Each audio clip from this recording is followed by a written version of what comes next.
कल हम देख रहे थे पवित्र आत्मा के विषय में। जो विषय हम सीख रहे हैं उसमें आग का बपतिस्मा हम देख रहे थे। आग का बपतिस्मा, पानी का बपतिस्मा है, फिर पवित्र आत्मा का बपतिस्मा है, फिर आग का बपतिस्मा है। ये सब होने के बावजूद और भी है। और क्या है? पवित्र आत्मा की गवाही। पवित्र आत्मा की गवाही इस धरती पर भी और स्वर्ग में भी। यानी एक व्यक्ति ने स्वर्ग में प्रवेश करना है तो पवित्र आत्मा की गवाही अति अनिवार्य है। परमेश्वर का वचन कहता है, देखो इसके बारे में हम पढ़ेंगे, पृथ्वी पर भी और स्वर्ग में भी। पहला यूहन्ना 5 अध्याय 7 और 8 वचन पढ़ेंगे। 6, 7, 8 तीनों वचन पढ़ लें। पहला यूहन्ना उसका 5 अध्याय का 6, 7, 8 वचन। यही है वो जो पानी और लहू के द्वारा आया था, अर्थात यीशु मसीह। वो न केवल पानी के द्वारा वरन पानी और लहू दोनों के द्वारा आया था। और जो गवाही देता है वो आत्मा है, क्योंकि आत्मा सत्य है। गवाही देने वाले 3 हैं, आत्मा और पानी और लहू, और तीनों एक ही बात पर सहमत है। हाँ, ये बात पृथ्वी पर की बात है ना।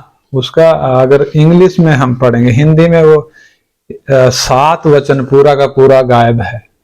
हिंदी में वचन 7, 7वीं आयत पूरा का पूरा गायब है। अगर इंग्लिश है तो पढ़ें इंग्लिश में। Do you have English Bible? 1 John 5 verse 7 and 8. For there are 3 that bear record in heaven, the Father, the Word, and the Holy Ghost, and these 3 are one. And there are 3 that bear witness in earth, the Spirit, and the water, and the blood, and these 3 agree in one. हाँ, यानी इसका हिंदी में सही अनुवाद क्या बनेगा? जो हिंदी की बाइबल में मिस हो गया है उसका सही अनुवाद है, क्योंकि स्वर्ग में गवाही देने वाले 3 हैं।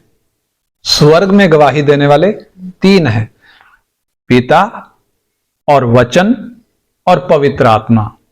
और ये तीनों एक ही हैं। और 8 का अनुवाद है, और पृथ्वी पर गवाही देने वाले 3 हैं। जैसे स्वर्ग में गवाही देने वाले, वैसे पृथ्वी पर गवाही देने वाले 3 हैं, आत्मा और पानी और लहू।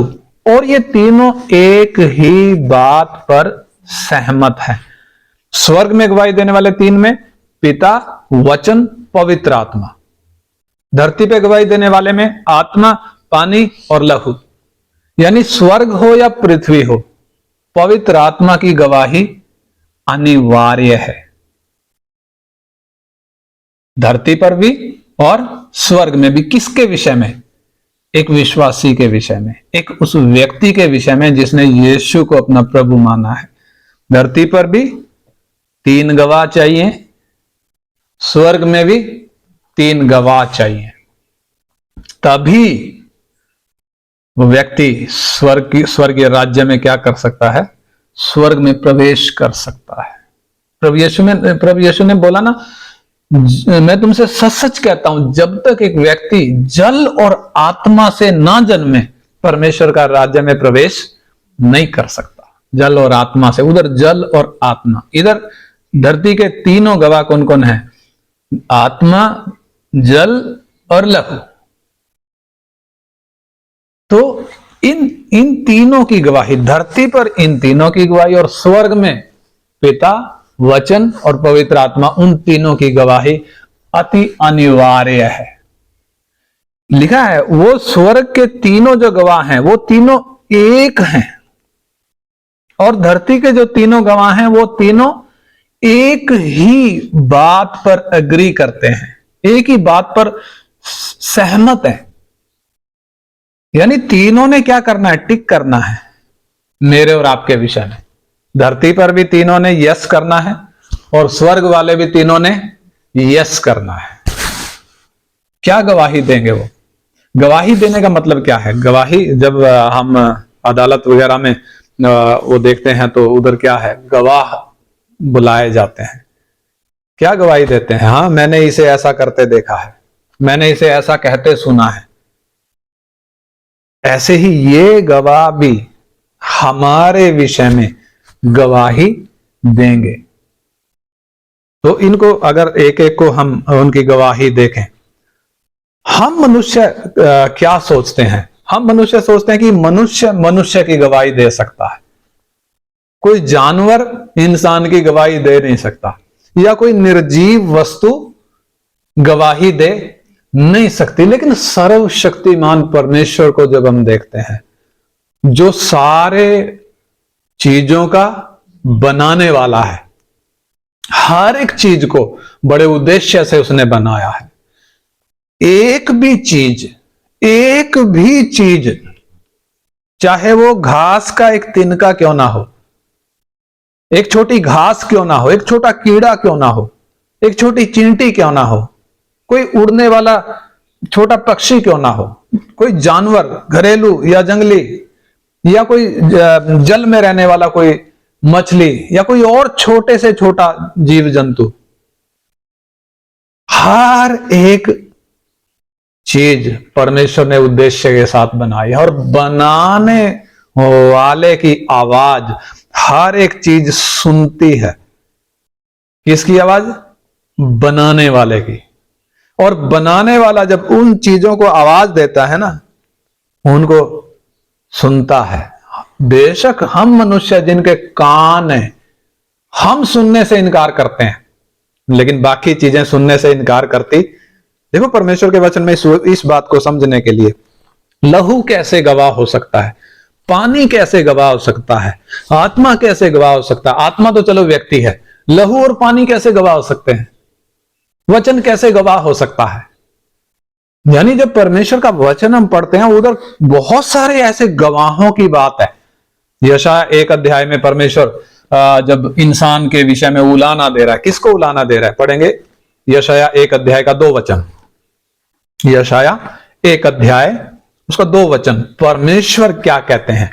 हे स्वर्ग सुन। हाँ, देखो क्या कह रहे हैं, हे आकाश, स्वर्ग मतलब आकाश, हे आकाश सुन, और हे पृथ्वी कान लगा। हे पृथ्वी कान लगा। मेरे जैसा तो बोलेगा पृथ्वी का कौन सा कान है, आकाश कैसे सुनेगा, उसका कौन सा कान है। लेकिन परमेश्वर क्या कह रहा है, हे आकाश सुन और हे धरती कान लगा। क्योंकि यहोवा कहता है। कौन कहता है? क्योंकि यहोवा परमेश्वर कहता है, मैंने बाल बच्चों का पालन पोषण किया। मैंने बाल बच्चों का पालन पोषण किया, यानी मैं हूं जो उनको पालन पोषण करता हूं, और उनको बढ़ाया भी। मैं ही हूं जो उनको बढ़ाता हूं। परंतु उन्होंने मुझसे बलवा किया। परंतु उन्होंने मुझसे क्या किया? बलवा। किसने बलवा किया? चिड़िया ने बलवा नहीं किया, मछली ने बलवा नहीं किया, किसी और जानवर ने बलवा नहीं किया। सिर्फ इंसान है वो प्राणी जिसने अपने सृष्टिकर्ता से क्या किया है? बलवा किया है, और उसकी आवाज सुनने से कान बंद कर लिए। इसलिए परमेश्वर इंसान को उलाना देते समय किसी इंसान को नहीं कह रहा तूने मेरे साथ बलवा किया, ना। किसको कह रहा है? आकाश और पृथ्वी को कह रहा है। क्यों आकाश और पृथ्वी को कह रहा है? क्योंकि आकाश ने और पृथ्वी ने कब से देखा है? वो पहले आदम से देखा है कैसे परमेश्वर का व्यवहार रहा है। धरती ने भी देखा है और आकाश ने भी देखा है। पहले आदम से लेकर आज तक इंसान के साथ परमेश्वर का व्यवहार। इंसान लिखा है, मैंने बाल बच्चों का पालन पोषण किया, मैंने उनको बढ़ाया, लेकिन उन्होंने मेरे साथ बलवा किया है। बैल तो अपने मालिक को पहचानता है, गधा अपने मालिक की चरनी को पहचानता है, लेकिन ये जिसको मैंने बनाया, ये इंसान, ये मुझे पहचानता, वह बलवा। यानी किसको कह रहा है? किसको संबोधित कर रहा है परमेश्वर? हे आकाश सुन और हे धरती कान लगा। मालूम है, जब इंसान के खिलाफ गवाह खड़े होंगे, वो गवाह कौन होंगे? इंसान सपने में भी सोच नहीं सकता गवाह कौन होगा। क्यों परमेश्वर ऐसी चीजों से गवाही ले रहा है? क्योंकि इंसान झूठ बोलता है। बेशक परमेश्वर ने बोला, व्यवस्था में आज्ञा थी, 10 आज्ञाओं में एक आज्ञा थी, तो झूठी गवाही ना देना। और इतना ही नहीं, उधर यह भी लिखा है कि 2 या 3 जनों से बात को ठहराया जाए, एक गवाह से नहीं चलेगी, 2 या 3 गवाह। लेकिन बावजूद इसके इंसान क्या करता है? झूठ बोलता है। क्यों झूठ बोलता है? पाप अंदर होने के कारण। इसलिए परमेश्वर ऐसी चीजों से गवाही दिलवा रहा है जिसको इंसान सपने में भी सोच नहीं सकता कि ये मेरी गवाही देगा। इधर आकाश और धरती को परमेश्वर क्या बना रहा है? गवाह बना रहा है। किसके खिलाफ? इंसान के खिलाफ। और इंसान देख रहा है परमेश्वर कितना वफादार है। इंसान भी तो देख रहा है परमेश्वर कितना वफादार है। वफादार कैसे? हवा चलती है, सबको ऑक्सीजन मिलती है, आकाश से पानी गिरता है, धरती सिंचती है, हमें पीने को भी पानी मिलता है, हमें भोजन मिलता है, धरती अन्न उपजाती है। यानी हमारे जिंदा रहने के लिए तमाम जरूरतें, मूलभूत आवश्यकताएं परमेश्वर किस तरीके से मुहैया कराता है। आज भी सूरज निकलता है, गर्मी देता है, धूप होती है, अंधेरा हट जाता है, हम उठ खड़े होते हैं और काम पे लगते हैं। यानी ये सब क्यों? परमेश्वर क्या है? वफादार है। मतलब से इंसान को बनाया, वो मतलब को क्या करेगा? पूरा करेगा। इसलिए आकाश और पृथ्वी को क्या गवाह बना रहा है। इतना ही नहीं, ये आकाश और पृथ्वी जिन्होंने परमेश्वर की वफादारी देखी है, ये इंसान का पाप भी तो देख रहे हैं। ये क्या करेंगे? एक दिन इंसान के खिलाफ उठकर गवाही देंगे। देखो परमेश्वर का वचन कहता है, अय्यूब की किताब 20 अध्याय उसका 27 वचन हम पढ़ेंगे। अय्यूब की किताब 20 अध्याय उसका 27 वचन, परमेश्वर का वचन उधर क्या कहता है? आकाश उसका अधर्म प्रकट करेगा। हाँ, आकाश इंसान का अधर्म प्रकट करेगा और पृथ्वी उसके विरुद्ध खड़ी होगी। हाँ, यह धरती उसके खिलाफ खड़ी होगी। किसके? इंसान के, जिसने क्या किया है? बलवा किया है। किससे? अपने मालिक से, अपने बनाने वाले से, अपने सृष्टिकर्ता से बलवा किया है। ये धरती भी उसके खिलाफ खड़ी होगी और आकाश भी उसके पाप को प्रकट करेगा। और हम पढ़ेंगे हबक्कुक की किताब, हबक्कुक उसका 2 अध्याय का 11 वचन पढ़ेंगे। हबक्कुक 2 अध्याय उसका 11 वचन, हबक्कुक नबी की किताब 2 अध्याय का 11 वचन। सिंहों की वह मान नहीं, एक मिनट, उसका 11, 2 का 11, हबक्कुक 2 का 11। क्योंकि घर की दीवार का पत्थर दुहाई देता है और उसके छत की कड़ी उनके स्वर में स्वर मिलाकर उत्तर देती है। हाँ, पढ़ो, दोबारा पढ़ो। क्योंकि घर की दीवार का पत्थर दुहाई देता है। हाँ, घर की दीवार का पत्थर क्या देता है? दुहाई देता है। और उसके छत की कड़ी, उसके छत की कड़ी उनके स्वर में स्वर मिलाकर, किन के स्वर में स्वर मिलाकर? उत्तर। पत्थर के स्वर में स्वर मिलाकर, यानी ईंट के स्वर में स्वर मिलाकर कौन गवाही दे रही है? छत की कड़ी। यानी दीवारें और छत, लेंटर क्या देगा? किसके खिलाफ? इसने बेशक सारे दरवाजे बंद कर लिए थे, खिड़कियां भी बंद कर ली थी, रोशनदान पे भी पर्दा लगा लिया था, लेकिन हमने देखा इसको कांड करते हुए, हमने देखा इसको कुकर्म करते हुए। किसके खिलाफ खड़े होंगे? लिखा है दीवार की ईंट और छत की कड़ी। आजकल कड़ियों वाले मकान नहीं है, लेंटर क्या देगा? किसके खिलाफ? हम मनुष्यों के खिलाफ, जिन्होंने क्या किया है? बलवा किया है। अपने मालिक को छोड़कर हमने किसके आगे माथा टेका? कौन देख रहा है? परमेश्वर को किसी गवाह की आवश्यकता नहीं है, वो सर्वज्ञानी है, सर्वव्यापी है। परंतु फिर भी इंसान कल को क्या ना बोले, इसलिए तीन तीन गवाह की बात हो रही है। स्वर्ग में तीन गवाह, धरती पर तीन गवाह, और इंसान सोच नहीं सकता हमारी गवाही कौन देगा। नए नियम में भी लिखा है विवेक गवाही देता है। देखो पढ़ेंगे वो वचन, रोमी 2 अध्याय का 14-15 वचन। रोमी 2 अध्याय 14-15 वचन, 2 का 14-15। फिर जब अन्य जाति लोग जिनके पास व्यवस्था नहीं स्वभाव ही से व्यवस्था की बातों पर चलते हैं, तो व्यवस्था उनके पास न होने पर भी वे अपने लिए आप ही व्यवस्था है।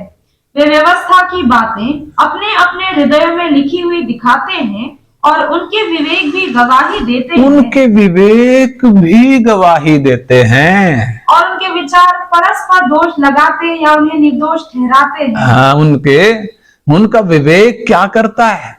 हर एक व्यक्ति के अंदर विवेक है, बेशक वो अनपढ़ है तो भी, बेशक वो गरीब है तो भी, बेशक वो झुग्गी झोपड़ी में रहने वाला तो भी विवेक है। और हर एक व्यक्ति का विवेक, उसकी खूबी क्या है? परमेश्वर ने इंसान को बनाया, शरीर है, प्राण है और आत्मा है।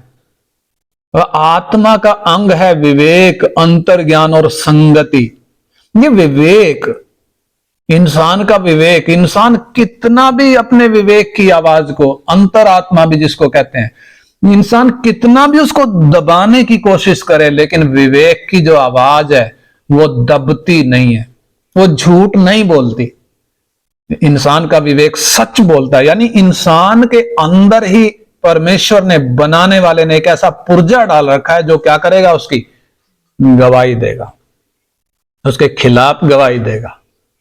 हाँ, इसने मेरी आवाज को क्या किया है? अनसुना किया है, इसने झूठ बोला है, इसने व्यभिचार किया है, इसने चोरी करी है, इसने लालच किया है, बिजली चोरी करी है, टैक्स चोरी किया है।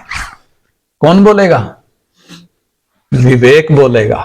दीवार की ईंटें बोलेंगी, छत की कड़ियां बोलेंगी, धरती बोलेगी। कौन बोलेगा? आकाश बोलेगा। ऐसे ही कौन कौन भी गवाह है? लहू भी गवाह है, पानी भी गवाह है और आत्मा भी गवाह है। धरती पर ये तीन गवाह, ये किसके लिए? विश्वासी के लिए। इन तीनों की गवाही जरूरी है। ऐसे ही स्वर्ग में पिता गवाह है, वचन यानी यीशु गवाह है और पवित्र आत्मा, ये तीनों गवाह हैं, तीनों एक हैं। उन्होंने वहां वो गवाही चाहिए। और इस धरती पर पवित्र आत्मा की, पाने की और लहू की गवाही चाहिए। तो क्या गवाही होगी? ये कैसे गवाही देंगे? उस बात को समझने के लिए अगर एक एक गवाह के बारे में हम समझें, पानी कैसे गवाही देता है, लहू कैसे गवाही देता है, आत्मा कैसे गवाही देता है, तो थोड़ा थोड़ा सा एक वचन में से हम ढूंढेंगे उसको समझने के लिए। मत्ती 27 अध्याय, उसका 24 और 25 वचन हम पढ़ेंगे। मत्ती 27 अध्याय, पानी का रोल देखना आप। मत्ती 27 अध्याय, उसका 24 और 25 वचन। जब पिलातुस ने देखा कि कुछ बढ़ नहीं पड़ता परंतु इसके विपरीत हुल्लड़ बढ़ता जाता है, तो उसने पानी लेकर भीड़ के सामने अपने हाथ धोए और कहा, मैं इस धर्मी के लहू से निर्दोष हूं, तुम ही जानो। हाँ, 25 भी। सब लोगों ने उत्तर दिया, इसका लहू हम पर और हमारी संतान पर हो। हाँ, जब यीशु को पकड़वाया गया, निर्दोष है तो भी वो क्या कह रहे हैं? इसको क्रूस पर चढ़ाओ, क्रूस पर चढ़ाओ। रोमी गवर्नर पिलातुस क्या कह रहा है? उसकी गवाही सुने जरा। जब पिलातुस ने देखा कि कुछ बन नहीं पड़ता परंतु इसके विपरीत उपद्रव होता जाता है, तो उसने पानी लेकर भीड़ के सामने अपने हाथ धोए और कहा, मैं इस धर्मी के लहू से निर्दोष हूं, तुम ही जानो। यानी वो पानी लेकर हाथ क्यों धो रहा है? पानी का रोल क्या है? ये पानी गवाही देगा मेरा कसूर नहीं है। ये पानी क्या करेगा? गवाही देगा। देखो एक और वचन पढ़ेंगे हम उसमें, पत्रस की पत्री में, पहला पत्रस 3 अध्याय 20 और 21 वचन। पानी का रोल देखना आप, पहला पत्रस 3 अध्याय 20 और 21 वचन। जिन्होंने उस बीते समय में आज्ञा न मानी, जब परमेश्वर नूह के दिनों में धीरज धरकर ठहरा रहा और वो जहाज बन रहा था, जिसमें बैठकर थोड़े लोग अर्थात 8 प्राणी पानी के द्वारा बच गए। हाँ, उसी पानी का दृष्टांत, उसी पानी का दृष्टांत भी अर्थात बपतिस्मा यीशु मसीह के जी उठने के द्वारा हम अब तुम्हें बचाता है। हाँ, यीशु मसीह के जी उठने के द्वारा अब तुम्हें क्या करता है? कौन बचाता है? उसी पानी का दृष्टांत भी अर्थात बपतिस्मा यीशु मसीह के जी उठने के द्वारा अब तुम्हें क्या करता है? बचाता है। हाँ, इससे शरीर के मैल को दूर करने का अर्थ नहीं है, परंतु शुद्ध विवेक से परमेश्वर के वश में हो जाने का अर्थ है। हाँ, जब हम दुनिया में देखते हैं ना, बहुत लोग हैं नदियों में और अलग अलग जगहों में जाकर नहाते हैं। क्यों नहाते हैं? ताकि पाप मिट जाए, ताकि पाप मिट जाए, पाप धुल जाए। लेकिन एक विश्वासी वो पानी का बपतिस्मा जब लेता है, वो पानी का बपतिस्मा लेते समय में वो अपने शरीर का मैल नहीं धो रहा है, वो अपनी आत्मा या अपने प्राण का मैल नहीं धो रहा है। उसे इधर साफ लिखा है, और उसी पानी का दृष्टांत, कौन से पानी का? वो जल प्रलय के समय में जब वो पानी बरसा था और 8 प्राणी उस पानी में भी क्या हो गए? बच गए। ऐसे ही उसी पानी का दृष्टांत भी अर्थात बपतिस्मा यीशु के जी उठने के द्वारा अब तुम्हें बचाता है। यानी बपतिस्मा अब तुम्हें क्या करता है? बचाता है। और उस बपतिस्मा का मतलब उधर लिखा है, उससे शरीर के मैल को दूर करने का अर्थ नहीं है। यानी हम बपतिस्मा जब लेते हैं, शरीर का मैल दूर नहीं कर रहे, परंतु शुद्ध विवेक से परमेश्वर के वश में हो जाने का अर्थ है। यानी इधर स्पष्ट लिखा है, बपतिस्मा के द्वारा एक व्यक्ति क्या करता है? बचता है। किससे? जल प्रलय में वो 8 प्राणी जो बचे, किससे बचे? परमेश्वर के क्रोध से। और वो परमेश्वर का क्रोध जब जल के तौर पर, वो बाढ़, महाजल प्रलय जिसको कहते हैं, सारी मानव जाति, सब जीव जंतु खत्म हो गए। 8 प्राणी कैसे बचे? उस जहाज के द्वारा। तो परमेश्वर के क्रोध से बचे। ऐसे ही बपतिस्मा किससे बचाता है? परमेश्वर के क्रोध से एक व्यक्ति को बचाता है। उससे शरीर का मैल नहीं धोया, बल्कि विवेक क्या हो गया? शुद्ध हो गया। और शुद्ध विवेक से परमेश्वर के अधीन हो गया। लेकिन अगर एक व्यक्ति ने बपतिस्मा लिया है और परमेश्वर के अधीन नहीं हुआ, उसका मतलब क्या है? वो और भी ज्यादा दंड के क्या होते जा रहा है? यानी सिस्टम को ही क्या कर रहा है? बिगाड़ रहा है। तो बपतिस्मा यानी वो पानी गवाही देगा। क्या गवाही देगा? हाँ, इसने, ये जो सामने खड़ा है, जिसकी मैं गवाही, हम विश्वासियों की गवाही दे रहा हूं। पानी क्या गवाही देगा? हाँ, मैंने इसको देखा है। कैसे देखा है? इसने मरकर पानी में अपने आप को क्या किया है? दफन किया है। मैं गवाह हूं। पानी क्या बोलेगा? मैं गवाह हूं। इसने मरकर अपने आप को पानी में दफन किया है, और दफन करके ये मसीह के जी उठने की समानता में क्या हुआ है, जी भी उठा। ये पानी में नहीं रहा, ये जी भी उठा है, पानी के बाहर भी आया है। यानी ये गवाही कौन देगा? अगर ये गवाही पानी ना दे तो स्वर्ग में एंट्री हो नहीं सकती। ये गवाही अति आवश्यक है। ऐसी लहू की गवाही के बारे में अगर हम देखें तो पहला पत्रस 1 अध्याय का 18 और 19 वचन पढ़ेंगे। पहला पत्रस 1 अध्याय उसका 18 और 19 वचन। क्योंकि तुम जानते हो कि तुम्हारा निकम्मा चाल चलन जो बाप दादों से चला आता है, उससे तुम्हारा छुटकारा चांदी सोने अर्थात नाशवान वस्तुओं के द्वारा नहीं हुआ, पर निर्दोष और निष्कलंक मेमने अर्थात मसीह के बहुमूल्य लहू के द्वारा हुआ। हाँ, यानी छुटकारा लहू के द्वारा क्या है? छुटकारा। इधर छुटकारा है लिखा है, लेकिन ये वास्तव में क्या है? ये रैंसम मनी है। Ransom money, ransom money English का शब्द है, हिंदी में उसको क्या बोलेंगे? छुड़ौती की रकम। छुड़ौती की रकम यानी एक व्यक्ति को छुड़ाने की कीमत, रैंसम मनी। जैसे आजकल आमतौर पे ये साइबर जो अटैकर होते हैं, साइबर अपराधी जो होते हैं, वो सिस्टम को हैक कर लेते हैं। हैक करके उधर सब कुछ लॉक कर देते हैं। जिसका कंप्यूटर है वो उसमें एक्सेस कर ही नहीं पाता है।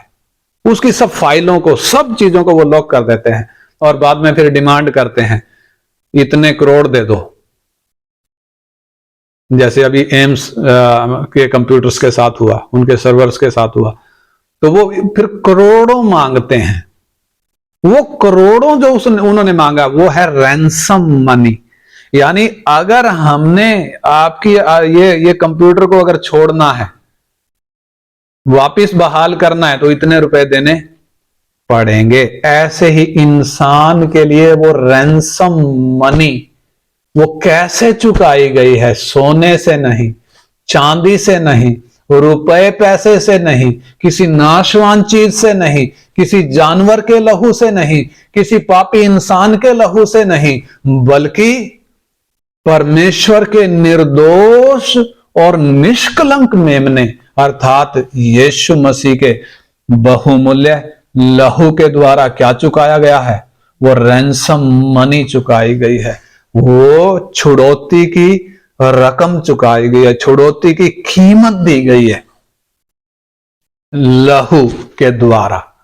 वो लहू कौन सा है? निर्दोष और निष्कलंक लहू है, बहुमूल्य लहू है। जानवर का लहू नहीं है, पापी इंसान का लहू नहीं है। किसका है? निर्दोष और निष्कलंक मेमने का लहू। प्रेरितों के काम 20 का 28 पढ़े। प्रेरितों के काम 20 अध्याय उसका 28 वचन। रैंसम मनी को आप याद रखें, छुटकारे की रकम। इसलिए अपनी और पूरे झुंड की चौकसी करो, हाँ, जिसमें पवित्र आत्मा ने तुम्हें अध्यक्ष ठहराया है, हाँ, कि तुम परमेश्वर की कलीसिया की रखवाली करो, हाँ, जिसे उसने अपने लहू से मोल लिया है। हाँ, अपने लहू के द्वारा क्या किया है? मोल लिया है। परमेश्वर ने कलीसिया को, यानी एक एक विश्वास करने वाले को अपने लहू के द्वारा मोल लिया है। किसने लिया है? इधर दोबारा पढ़ें तो इस वचन को। इसलिए अपनी और पूरे झुंड की चौकसी करो, अपनी भी चौकसी करो और पूरे झुंड की भी चौकसी करो, जिसमें पवित्र आत्मा ने तुम्हें अध्यक्ष ठहराया है, हाँ, कि तुम परमेश्वर की कलीसिया की रखवाली करो। हाँ, परमेश्वर की कलीसिया की रखवाली करो। परमेश्वर की है कलीसिया, हाँ, जिसे उसने अपने लहू से मोल लिया है। अपने लहू से मोल लिया है। अपने लहू से मोल लिया। किसने? परमेश्वर ने। इसलिए वो 6 वचन में लिखा है, पहला यूहन्ना उसका 5 का 6 वचन, वो पानी और लहू के द्वारा आया। पानी और, उसको समझेंगे बाद में समझेंगे, पहले इस लहू का हम देखते हैं। लहू के द्वारा क्या दी गई? रैंसम मनी, यानी छुड़ौती की रकम दी गई। दूसरा इधर हमने लिखा है, पढ़ा है, लहू के द्वारा क्या लिया गया है? मोल लिया है। और एक वचन पढ़ेंगे, रोमी 5:9, रोमी 5:9, रोमी 5:9। अतः जबकि हम अब उसके लहू के कारण धर्मी ठहरे, उसके लहू के कारण धर्मी ठहरे। यहां शब्द कौन सा? धर्मी। इससे पहले मोल लिया है, उससे पहले रैंसम मनी। समझना इन चीजों को। रैंसम मनी यानी छुड़ौती की रकम, फिर हमने देखा लहू से मोल लिया, और अभी क्या है? लहू के कारण धर्मी ठहरे। तो उसके द्वारा परमेश्वर के क्रोध से क्यों ना बचेंगे? हाँ, उसके द्वारा परमेश्वर के क्रोध से क्यों ना बचेंगे। और इफिसी 1:7 भी पढ़े, इफिसियों की पत्री 1:7। लहू की वो बात हम देख रहे हैं, लहू का गवाही क्या होगी? हमको उसमें उसके लहू के द्वारा छुटकारा, हाँ। अर्थात अपराधों की क्षमा। अपराधों की क्षमा, ये एक अलग चीज है। रैंसम मनी अलग चीज है, मोल लेना वो अलग चीज है, धर्मी ठहराना वो अलग चीज है, और ये अपराधों की कैसे है? दोबारा पढ़ें शुरू से। हमको उसमें उसके लहू के द्वारा छुटकारा, लहू के द्वारा छुटकारा, अर्थात अपराधों की क्षमा, अर्थात अपराधों की क्षमा, उसके उस अनुग्रह के धन के अनुसार मिला है। अपराधों की क्षमा कौन सी? दो चीजें हैं ना, पाप है और पाप के काम है। मैं बार बार बताता हूं, पाप और पाप के काम। मनुष्य जन्म से पापी है, यानी पाप जन्म से ही, गर्भ से ही इंसान के अंदर है, यानी वो बीज में था। परमेश्वर ने सारे अंग नए बनाए तो भी बीज में पाप होने के कारण इंसान जन्म लेते ही उसकी उल्टी गिनती शुरू होने लगती है। क्यों? पाप है अंदर, उल्टी गिनती शुरू होने लगती है। साल दर साल जन्मदिन मनाते हैं, लेकिन इंसान ना समझ है, इसलिए जन्मदिन मना रहा है। उसे क्या होना चाहिए? चिंतित होना चाहिए, 1 साल और क्या हो गया? घट गया, अब आगे मैं क्या हो जाऊं? चौकस हो जाऊं। लेकिन वो तो खुशी मनाता है। विडंबना आप देखिए, उल्टी गिनती चल रही है कब से? गर्भ से बाहर आते ही। क्यों? अंदर पाप है। एक तो वो पाप है, उससे क्या चाहिए? वो छुड़ौती की रकम। और इधर लिखा है अपराधों की क्षमा, यानी वो पाप के वो काम जो होश संभालने के दिन से लेकर किए हैं, जो झूठ बोला है, जो व्यभिचार किया है, जो रिश्वत ली है, जो चोरी करी है, जो झगड़ा किया है, जो नशे करे हैं, जो कुकर्म किए हैं, वो है अपराध, यानी पाप के काम। इन पाप के कामों से, इन अपराधों से क्या चाहिए? क्षमा चाहिए। वो कैसे मिलेगी? और लहू के द्वारा। लहू के द्वारा क्या भी है? पाप के कामों से क्षमा भी है। और आगे उसका पढ़ेंगे हम, इब्रानियों की पत्री 9 अध्याय का 13 और 14 वचन, जल्दी से। इब्रानियों की पत्री 9 अध्याय 13 और 14 वचन। क्योंकि जब बकरों और बैलों का लहू और कलोर की राख का अपवित्र लोगों पर छिड़का जाना शरीर की शुद्धता के लिए उन्हें पवित्र करता है, तो मसीह का लहू जिसने अपने आप को सनातन आत्मा के द्वारा परमेश्वर के सामने निर्दोष चढ़ाया, तुम्हारे विवेक को मरे हुए कामों से क्यों ना शुद्ध करेगा? तुम्हारे विवेक को मरे हुए कामों से क्यों ना शुद्ध करेगा। यानी हमारे विवेक को भी क्या करता है? कौन? मसीह का लहू हमारे विवेक को क्या करता है? शुद्ध करता है। शुद्ध करेगा। क्यों ना शुद्ध करेगा? ताकि तुम जीवते परमेश्वर की सेवा करो। ताकि तुम जीवते परमेश्वर की क्या करो? सेवा करो। यानी लहू क्या गवाही देगा? क्या गवाही देनी है लहू ने? इसके लिए मैंने क्या किया है? छुड़ौती की रकम दी है। छुड़ौती की कीमत मेरे द्वारा चुकाई गई है। और नंबर 2, मैंने इसको क्या किया है? मेरे द्वारा इसको धर्मी ठहराया गया है। धर्मी ठहराया गया होगा तभी तो बोलेगा ना।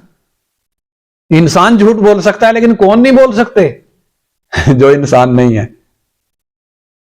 बेशक हम उनको निर्जीव समझते होंगे लेकिन वो झूठ नहीं, पानी झूठ नहीं बोलेगा, आकाश झूठ नहीं बोलेगा, धरती झूठ नहीं बोलेगी, दीवार की ईंटें झूठ नहीं बोलेंगी, छत की कड़ियां झूठ नहीं बोलेंगी, विवेक झूठ नहीं बोलेगा।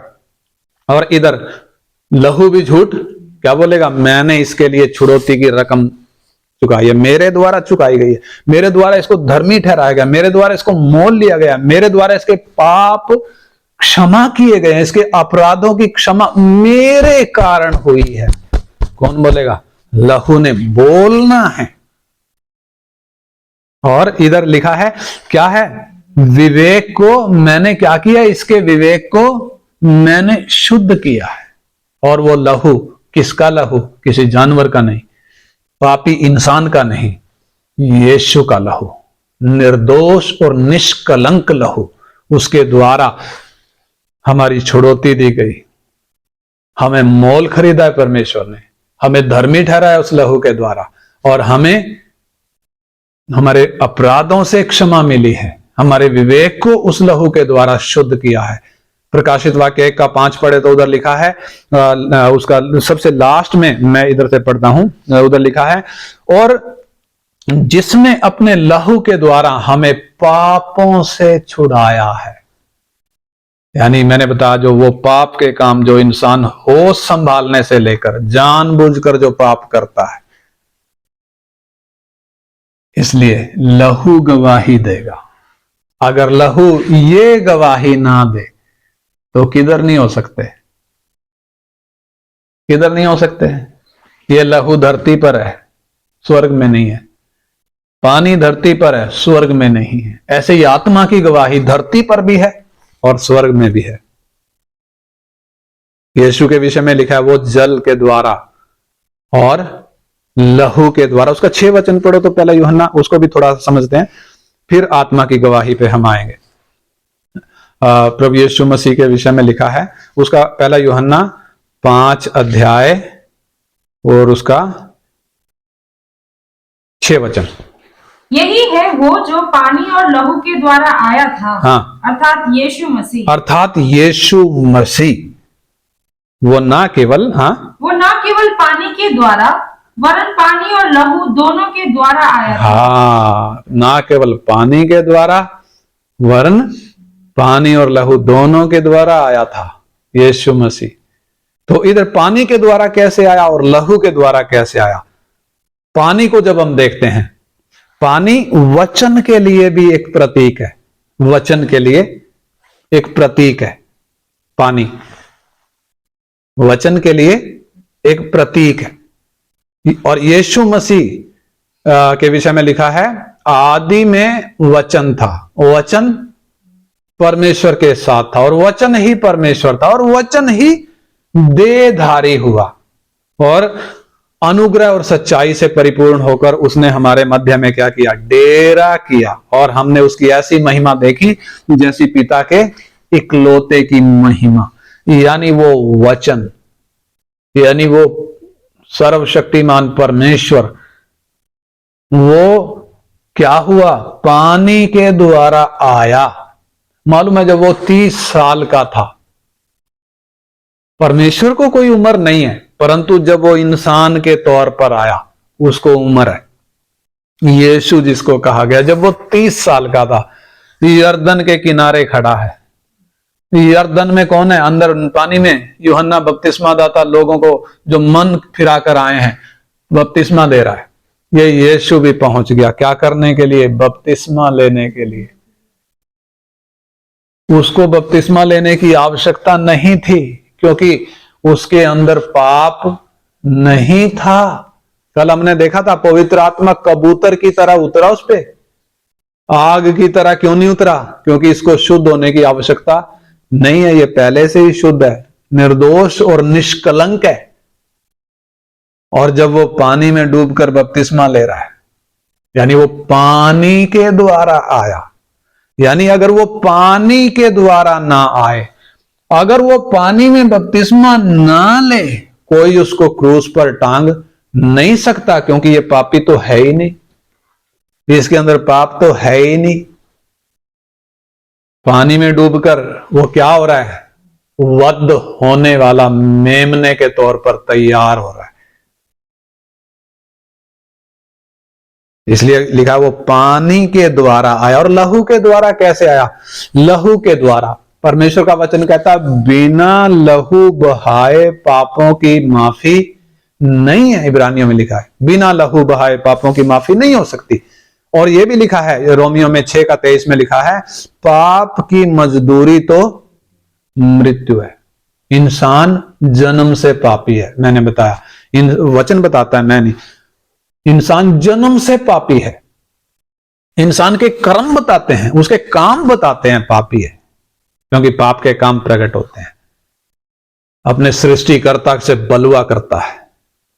तो इंसान जब पापी है, उसको पाप के कारण मृत्यु की सजा है। और मृत्यु की सजा से यदि छुड़ाया जाना है तो लहू चाहिए। क्या चाहिए? लहू। इब्रानी में लिखा बिना लहू बहाए पापों की माफी नहीं हो सकती। अब लहू किसका चाहिए? इंसान का लहू तो पापी है, वो उससे तो कीमत चुकाई नहीं जा सकती। जानवरों का लहू भी नहीं चल सकता। कौन सा लहू चाहिए? निर्दोष और निष्कलंक लहू चाहिए। इसलिए और परमेश्वर को जब हम देखें तो परमेश्वर आत्मा है, उसमें हमारी तरह शरीर नहीं है, मिट्टी का शरीर नहीं है, उसमें हड्डियां नहीं है हमारी तरह, उसमें मांस नहीं है, उसमें खून नहीं है, यानी हमारी तरह हार्ड मांस का बना हुआ नहीं है परमेश्वर का शरीर। अब जब कीमत फिर कौन दे इंसान के लिए? इंसान जो पापी है, मौत के अधीन है, पाप का गुलाम है, उसका छुटकारा बिना लहू बहाए हो नहीं सकता। जमीन पर पवित्र लहू किसी का है नहीं, जानवर का चलेगा नहीं, इंसान सारे पापी हैं। तो ऐसे में सर्वशक्तिमान परमेश्वर सृष्टिकर्ता, जिसने सारे ब्रह्मांड को रचा, इंसान को जिसने अपने स्वरूप समानता में बनाया, वो परमेश्वर इंसान का शरीर लेकर आया। क्यों शरीर लेकर आया? क्योंकि खून की जरूरत थी। वो खून, वो निर्दोष और निष्कलंक खून चढ़ाया जाना जरूरी था। इसलिए प्रभु यीशु खून, यानी वो लिखा है लहू के द्वारा आया, वो अपना लहू उसने दिया, तभी इंसान का छुटकारा संभव हुआ। यीशु के उस पवित्र लहू के द्वारा हमारी छुड़ौती, हमारे प्राणों की छुड़ौती दी गई, छुड़ौती की वो रकम चुकाई गई, हमारे पापों को की क्षमा हमें मिली, हमें धर्मी ठहराया गया, परमेश्वर ने हमें मोल खरीदा, हमारे विवेक को शुद्ध किया गया है, हमारे पापों से हमें छुड़ाया गया है। ये क्या है? लहू के द्वारा। तो लहू ने वो गवाही देनी है। और पवित्र आत्मा की गवाही क्या है? पवित्र आत्मा हमने पहले पढ़ा है, रोमियो की पत्री 8 अध्याय का 12 वचन से पढ़ेंगे, 12 से 14 वचन तक। रोमियो की पत्री 8 अध्याय का 12 से 14। इसलिए हे भाइयों हम शरीर के कर्जदार नहीं, हाँ, कि शरीर के अनुसार दिन काटें, क्योंकि यदि तुम शरीर के अनुसार दिन काटोगे तो मरोगे। हाँ, उसका 8 का 15 से 17 पढ़े। क्योंकि तुम 8 का 15 से 17। क्योंकि तुमको दासत्व की आत्मा नहीं मिली, दासत्व की आत्मा नहीं मिली कि फिर भयभीत हो, हाँ, परंतु ले पालकपन की आत्मा मिली है, हाँ, जिससे हम हे अब्बा हे पिता कहकर पुकारते हे हैं। अब्बा हे पिता कहकर पुकारते हैं। आत्मा आप ही हमारी आत्मा के साथ गवाही देता है। हाँ, आत्मा आप ही हमारी आत्मा के साथ क्या देता है? गवाही देता है कि हम परमेश्वर की संतान कि हम परमेश्वर की संतान है। ये कौन गवाही दे रहा है? पवित्र आत्मा इस धरती पर गवाही दे रहा है। हम क्या हैं? परमेश्वर की संतान हैं। और आगे, और यदि संतान है तो वारिस भी। हाँ, संतान है तो वारिस भी। उसका 26-27 पढ़े तो इसी रीति से आत्मा भी हमारी दुर्बलता में सहायता करता है, क्योंकि हम नहीं जानते कि प्रार्थना किस रीति से करना चाहिए, परंतु आत्मा आप ही ऐसी आहें भर भर कर जो बयान से बाहर है हमारे लिए विनती करता है। और मनों का जांचने वाला जानता है और मनों का जांचने वाला जानता है कि आत्मा की मनसा क्या है, क्योंकि वो पवित्र लोगों के लिए परमेश्वर की इच्छा के अनुसार विनती करता हाँ, है। ये कौन पवित्र आत्मा? हमने देखा था वो पवित्र आत्मा का बपतिस्मा, जिसमें क्या है, एक व्यक्ति आहें भरता है। क्यों आहें भरता है? निर्बल है, ये अपनी ताकत से कुछ नहीं कर सकता। और दूसरी बात हमने देखी थी, ये क्या है, ये परमेश्वर की इच्छा को जानता नहीं है कि परमेश्वर की इच्छा क्या है। पवित्र आत्मा उसको क्या करता है? सहायता करता है, क्योंकि निर्बल मनुष्य नहीं जानता कि प्रार्थना किस रीति से करना चाहिए। इसलिए पवित्र आत्मा क्या करता है? उसके आत्मा के साथ मिलकर आहें भरता है, परमेश्वर की इच्छा के अनुसार विनती करता है, जो बयान से बाहर है, जो को दूसरा इंसान समझ नहीं सकता। कितने हैं जो विरोध करते हैं अन्य भाषा का? क्यों? उन्होंने आत्मा में आहें नहीं भरी, इसलिए वो खजाना उससे वंचित है। क्योंकि कोई भी व्यक्ति कितना भी पढ़ा लिखा हो, उसको मालूम नहीं है परमेश्वर की इच्छा क्या है, प्रार्थना किस रीति से करना चाहिए। कोई भी इंसान इतना बलवान नहीं है कि अपनी ताकत से वो चल पाए। पवित्र आत्मा की सहायता की जरूरत है। और उसका पहला कुरिन्थी में पढ़ेंगे 6 अध्याय, जल्दी से, थोड़ा टाइम हो गया लेकिन उसको समझना है। पहला कुरिन्थी 6 अध्याय का 9 से 11 पढ़े।